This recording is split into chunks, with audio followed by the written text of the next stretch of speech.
Hello, my name is Mitch and I draw Blood Force. And we are back to do the last of Brigade for now. We got there. Way to go. But we're going to slow things down just a little bit, draw it out, and we're going to ask ourselves, what is Blood Force? This is Blood Force. Blood Force is a celebration / send-up of 90s extreme comics. It's itself a comic book. It's drawn by me and also written by me. It's all me. I'm to blame for this. So you may be asking yourself, how do I go about reading Blood Force? And the answer is, you open up the description to this video. In there you'll find a link to my Patreon. Subscribe there. That will give you access to all of the Blood Force pages. It'll also give you access to all the process stuff. I usually include stuff like just pencils lying out there. You'll get all the videos. You'll also get some pre-Blood Force stuff. All this just for $3 American. It's an absolute steal. And of course, the more subscribers we get, the closer we get to the goal of publishing Blood Force. But that's a ways off. First thing we got to do, baby steps, is we need subscribers first. So subscribe today, read some Blood Force comics, help get Blood Force out on those shelves. And this certainly sounded like I had a third thing to say, but I don't. All right, here we go with Brigade number 4. We made it, guys. And we're going to notice once again, right off the bat, look how long that took to come out. First one's February, this one, July. 5 months for Brigade. For Brigade! Not even a full Brigade, because this is the flip issue with Youngblood number 5. And you think about, Youngblood number 1 came out long before Brigade number 1. And we're back to the Liefeld bait-and-switch covers. And this is one of the laziest ones I think I've ever seen. Yeah, that's a pretty standard pose. We're not going to show any of Battlestone here. He has made the concession of cutting off Battlestone's braids, though. So maybe him and Merritt have been having arguments about that. I like to assume so. I got to wonder what exactly Rob is doing at this point in 1993. We're halfway through 1993 now. Because, he did covers for Brigade number 4 and Youngblood number 5, and they're the most half-assed things you ever saw. And he didn't do the drawing for either of them for the actual issue. We're not going to touch on Youngblood number 5. I'm going to tag that onto the end of Youngblood number 4 video, I think. We're just going to look at the fatal finale for Brigade. That price has gone up a fair bit, hasn't it? Yep, you can even just look at last month. Went from $195 to $250. I wonder if they consider this a double issue. I'm going to do a quick count. I won't make you sit through it. Hang on. Wow, you know what? There actually is 22 pages of Merritt Michaels art in this. I'm a little surprised. I mean, it took him 5 months to get it out, but, this one we can't hang entirely on Merritt Michaels either way because it's linked to the Youngblood number 5 issue for whatever reason. Well, I'm pretty sure I know the reason because that one isn't a full 20 pages. Okay, I got that one right. That one's only 13. So they just tagged it onto the end of something else. You think you could put in I don't know. I mean, get the extreme guys together. This is that's the finale for Youngblood. I mean, we're not talking about Youngblood this time. This is good stuff to think about for the inevitable Youngblood video that I'm going to put out, but not there just yet. All right, so let's take a quick look. Everybody's still the same. Still Brian Murray doing the colors. Still Kurt Hathaway doing the lettering. No Richard Horry. Really? So is Merritt Michaels drawing this then? He could be, I suppose. I mean, anything's possible. Okay, so we'll keep an eye out and see if there's any more Richard Horry-esque backgrounds that maybe Merritt's learned a thing or two from, or, is copying. I don't know. But for now, let's just get into the issue. So here we've got the guys who came to the rescue of Brigade in the last issue. This is, we find out their name finally. It's the Birds of Prey. And all kind of generic-looking guys with wings, except for this guy. So he's like a penguin or something, where he's like a flightless bird. I mean, birds of prey doesn't necessarily have to be, you know, like a flying bird, right? All right, and oh, we could have used some Richard Horry in here. So without Richard Horry, we're having to rely on Brian Murray to make the backgrounds interesting. And the way he's going to do that, weren't they inside? He's going to make really bright colors and some really weird transitions here. I would have thought he got this shit out of his system around Supreme #1. We're like almost a year after that. And anyway, so the Factor have run away because they don't want to fight the birds of prey on their home turf. And they offer Brigade their help. Battlestone says no. No real reason. Just says no. And he looks off into the distance and he muses about all the fighting that's been going on. It's almost like I'm starting off a new comic here. This is a little strange. And this guy here, who we've only seen referred to as Birdman. That's it. This is Ironside. That's Birdman. He's trying to reassure Battlestone that he can. I can actually help you get off the planet, you know. And Battlestone doesn't quite. And we get the worst looking panel I've ever seen. Just the dumbest looking framing. Okay, saying it's the worst looking panel is a bit hyperbolic. It's completely senseless. We're gonna show their elbows. Look at my elbow is about the same as your elbow. We aren't that different after all. Maybe that's what they're doing there. Both of our costumes have zero detail. It's almost as though the artist that drew us is super fucking lazy. And then boom. Just boom. Oh dear. Oh, were you hankering for some Merritt Michaels turn it on its side double page spread action? I know you were. He's brought all 30 lines and he's going to spread them out over a whole 2 pages. Like, this would have looked weak as a single page, and it does just look... It doesn't even necessarily look like it got shrunk down. There's so little going on here. But the magistrates have found them, and they're going to send guys after them. And this is kind of an action shot, and I don't think there's a good pose in the bunch. This one almost gets there, except that hand is so awkward. And then everybody's making just dumb little faces with their teeth. Alright, so time to fight the guys. Let's show them how it's done. Oh man, knocked all his teeth out.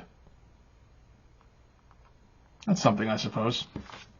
Just, you know, you're allowed to draw all that kind of stuff now, so, every once in a while just do it, I guess.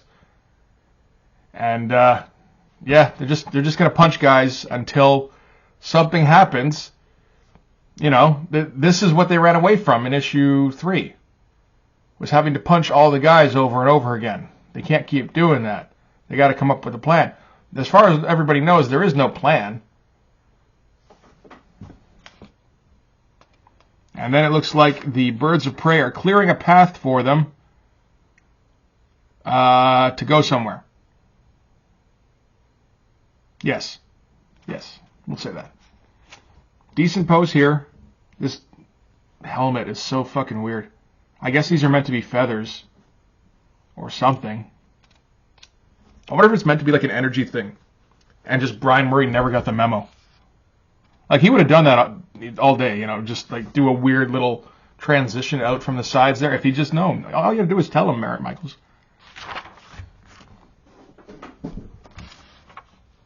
And they're going back to the arena where they first teleported in, and the magistrate guy is all super excited about this. And he's going to let Prince Jinsidi, there you go, deal with the Brigade guys. Because he's the one who fucked up capturing them in the first place, or fighting them, or something. And they get to a place, which I suppose is the arena. And then Prince Nisibi is there waiting for them.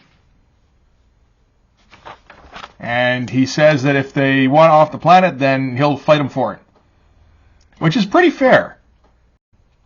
And then if Battlestone loses, they become his personal slaves. I guess that's not so fair. They're trying to not become slaves. Okay. And Battlestone's like, no, I would lose.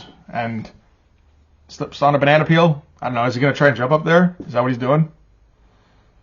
And something happens, so he can't do that. He got hit by Slam. And we get, again, more generic. Battlestone's just got an endless list of generic battle cries. Say your prayers! Actually, he actually said, say your prayers, genocide. Because I'm taking you down! And they're gonna duke it out in the pit. And he actually gave him like Pit in the Pendulum type lettering. This is all so off the cuff and not thought out whatsoever. Where are they gonna fight? I don't know, fucking pit. And during the trip down in through the pit, Battlestone gets some time to himself to think. He's like, this is a fine mess. Then again, I'd have been a fool to expect anything less from genocide. And he's just, kind of calmly thinking this shit to himself. Although it almost looks like he's supposed to be squatting on the side of the wall there. Good thing they flipped that picture upside down. So I wonder if that's what they're supposed to do then, actually. If this was supposed to be not black. Because that looks like a more sensible image. If this is like white, and then he's dropping down.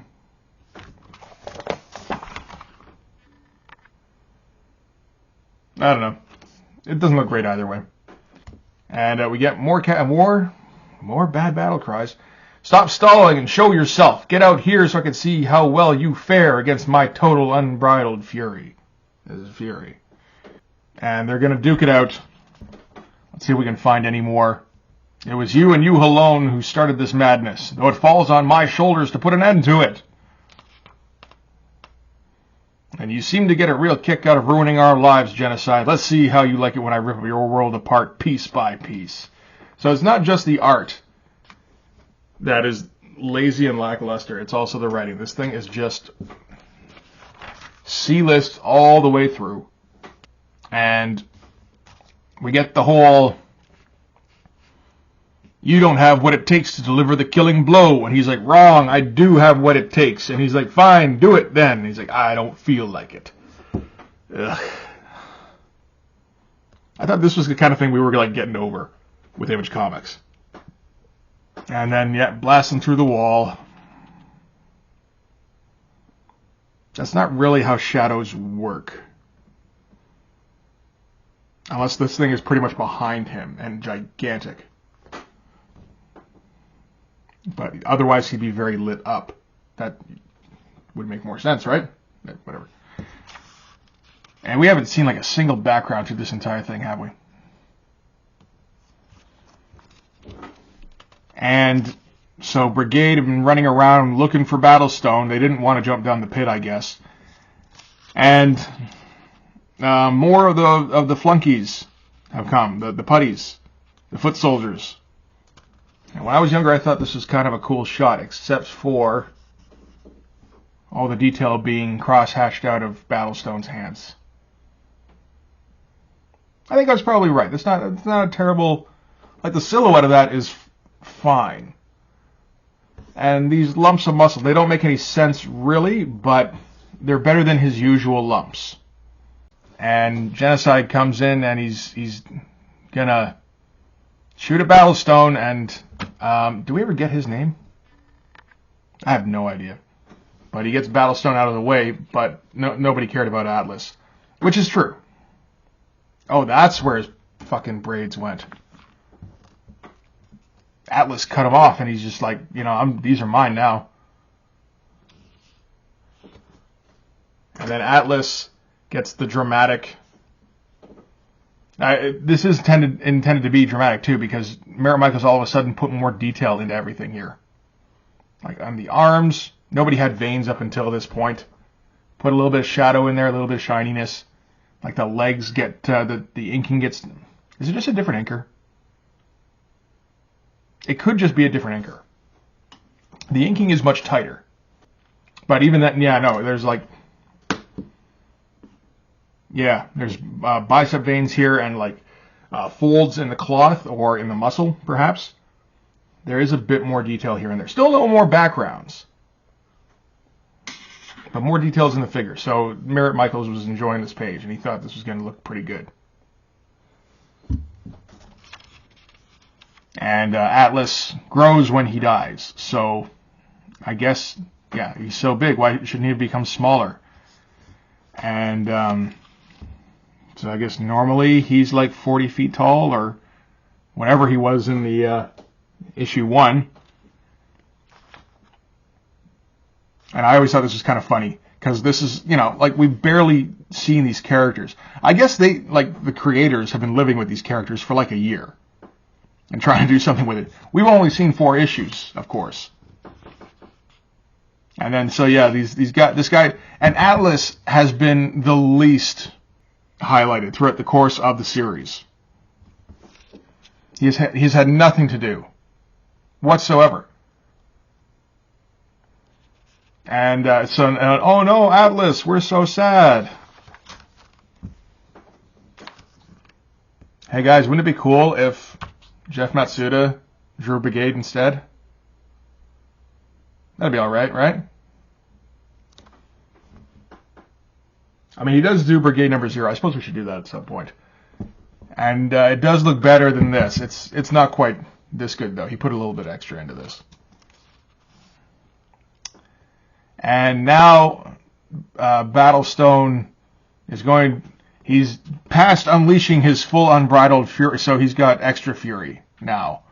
And he's unleashing that now. Gets jumped by a bunch of guys, and then thankfully they all evaporate right when he wants to get to genocide here. And that's like just the most awkward wind up for a punch I've ever seen, I think.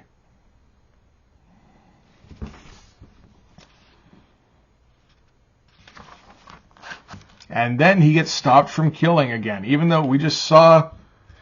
It's not like we have a problem with killing in this book. We just have a problem with killing villains. Alright.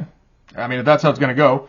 And now that he's beaten Genocide about as much as he did before, when Genocide told him to kill him, and then he said no and walked away, and then he killed Atlas, now they can all leave. It's like, alright. There's never been any real talk about them being at like a dock or some sort of hangar or something. They're just in one. Nope, we've got a misplaced word balloon arrow here. Your teammates already boarded the ship that will take you home. I beg you to join them while you still have the chance. And that's all. I guess that's the ship in the background there. Okay. And they still got to make it through these hangar doors. And this was supposed to be tension, I suppose. If you say so. That's pretty poorly executed, but okay. And they made it, and they're on their way home. There's no sort of explanation for where they even are in the galaxy. You'd think they wouldn't be too far, because Genocide showed up in a ship on their planet and then teleported down. Like, logically, you'd think that if they were going to be teleported up, it would be to another ship. But apparently not. It's to the other side of, like, I don't even know, the solar system, the quadrant, the fucking, other side of the universe. Who knows? And Battlestone's getting all moody about this. And we get his very, very pithy thoughts at the end here. He's like, and so it ends. We fought the good fight and somehow won the right to go home. You didn't do fucking shit. You kept turning down help until you were too beat up to complain anymore. And then people dragged you to a hangar and said, there's your ship, get the fuck on and go home. And then Atlas died anyway. And once we return to Earth, none of us will ever be the same. How could we? How could I? It's like, what did you learn here? What changed you? I mean, we've seen Youngblood number 0 by now, where people under his command die for stupid reasons. Hell, he killed one of them one time, remember? I forgot about this. Then we get the epilogue, where at the Pentagon, they're all like, you know what, there haven't been any buildings falling down for a little while. Has anybody seen Brigade? Who's this dude sneaking into the Pentagon? You don't belong there. Look, this guy's touching high-tech stuff. Some dude in a trench coat just wanders in? I don't think so. I say, okay, well, if anybody sees Brigade, remember we got Bloodstrike waiting in the wings. I say, okay, so we're getting ready for the Blood Brothers crossover coming soon, or rather coming earlier, because this came out in July, this came out in fucking May, same goddamn year. So they went 1, 2, 3 of the original miniseries, then they released Brigade Volume 2, Number 1, and then Volume 1, Number 4, which has to be a Youngblood thing, I think. And I think it also kind of explains how shitty this looks. A little bit. Like, more, that's part of that is just that Merritt Michaels isn't very good. But he's saved himself a little bit for Volume 2, Number 1. That's where all of his effort's going. He wants to get this one done so he can get through the big Number 1 again. So that'll be interesting to check out. And then some more letters, again, that are way too positive. And they get met with some very lukewarm answers again. There's some pretty good ones in here. 2 characters who seem to have a striking resemblance are KO and Link from Youngblood number 0. Are they related? No. I don't know if the implication there is that the person writing in is racist, or they're just like, we all draw people the same. We're all bad at this. Is KO's bow the same model as Shaft's? Yes. In issue 3, Battlestone was sliced by a sewage monster, and after that he was okay. What happened? He got better. This is so fucking bad. You can't do this. Holy shit. Although, who's going to stop? This is the editor, I assume, which is, I believe, Eric Stevenson. Yep. So, he's the guy who's supposed to stop this kind of shitty customer service. Anyway. So, yeah, that'll do it for Brigade. One of the reasons I put this series off was because I didn't think I'd have anything to say about Brigade. What the shit? Can you not tuck that behind the lettering? That's so fucking lazy. Holy God. Anyway, what are we going to expect, right? I'm not sure exactly that I had a ton to say about these, and yeah, I don't know, 3 and 4 weren't nearly as much fun as number 2, I feel like. It's the same kind of, I'm almost making fun of the writing as much as the art, or more than the art almost. Just because the art, you don't expect anything from by issue 4. It's like, yes, it all looks like shit, moving on. There isn't a good drawing in here.